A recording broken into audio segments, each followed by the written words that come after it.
Olá, bem-vindos à Bíblia, bem-vindos à Santa Palavra de Deus. Que alegria, que satisfação é ter você no seu canal, o seu canal que te leva para dentro das páginas das Escrituras Sagradas. Bem-vindos a este canal especial. Obrigado por ser o nosso parceiro. E se você ainda não se inscreveu, não deixou o seu joinha, se você ainda não acionou o sininho, faça isso. Compartilhe também o vídeo, que é muito importante para que a palavra de Deus seja levada também para outras pessoas. Bem-vindos à palavra de Deus. Hoje, continuando o nosso assunto, nós estamos vendo aqui sobre a queda, sobre o surgimento do pecado, como surgiu o pecado. E hoje nós temos algo muito interessante.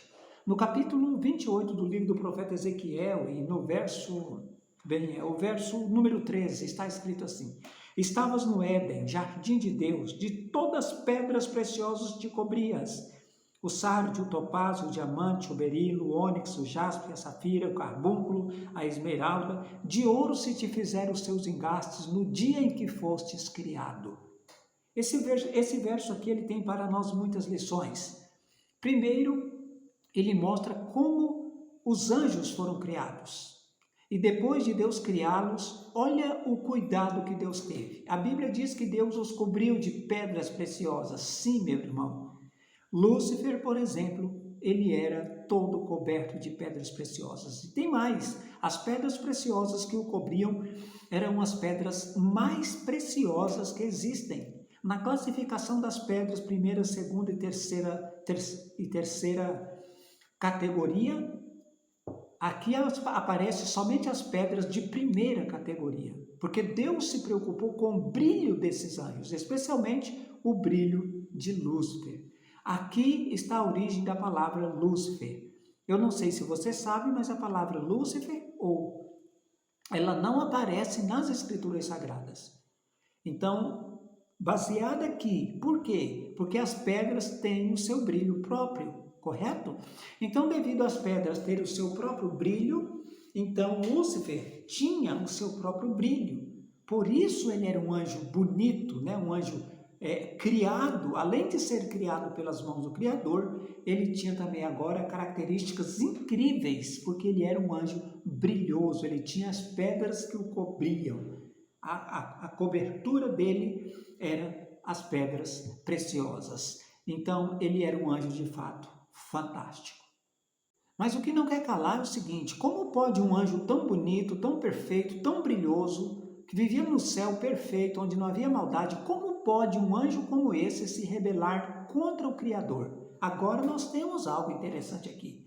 Ainda no profeta Ezequiel, capítulo 28, agora o verso de número 17, está escrito assim: Elevou-se o seu coração por causa da sua formosura, corrompeste a tua sabedoria por causa do seu resplendor, lancei-te por terra diante dos reis de Pus, para que te contemplem, ou seja, para que olhem para ti. Você entendeu a colocação que faz a palavra de Deus?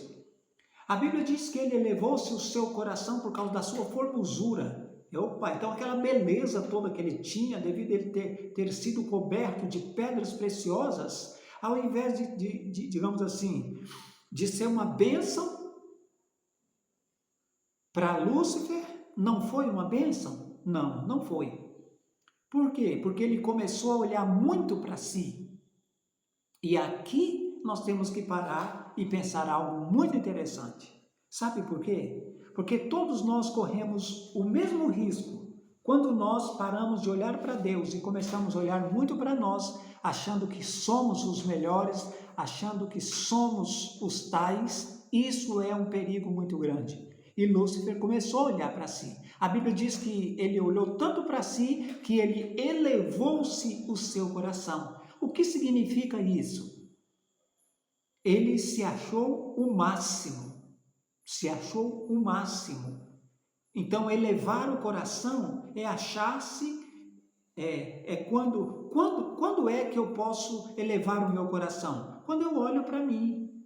Quando eu deixo de olhar para Deus, que me criou, que é o meu Criador, e começo a olhar para mim. Quem sou eu? O que eu tenho de bom para que eu possa admirar alguma coisa em mim?